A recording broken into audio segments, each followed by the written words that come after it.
ইনশাআল্লাহ আল্লাহ যদি আমাকে নির্বাচিত করে, আপনারা যদি আমার জন্য কাজ করেন, আমি বিশ্বাস করি ইনশাআল্লাহ ইনশাআল্লাহ ইনশাআল্লাহ বিপুল ভোটের ব্যবধানে আমি জয়লাভ করব।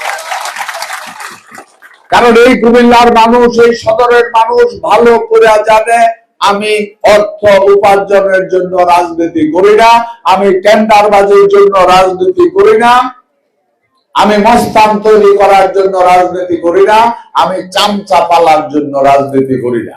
আপনাদের সহযোগিতা চাই আপনাদের জন্য, আপনাদের সহযোগিতা চাই এই সমাজ ব্যবস্থার মধ্যে একটা পরিচ্ছন্নতা আনার জন্য। আপনাদের মতো মা বোনদের সহযোগিতায় আমি আপনাদের পাশে আছি। সেদিন আমার পাশে কেউ ছিল না, আমি আপনাদের পাশে আছি। আপনারা এগিয়ে আসেন।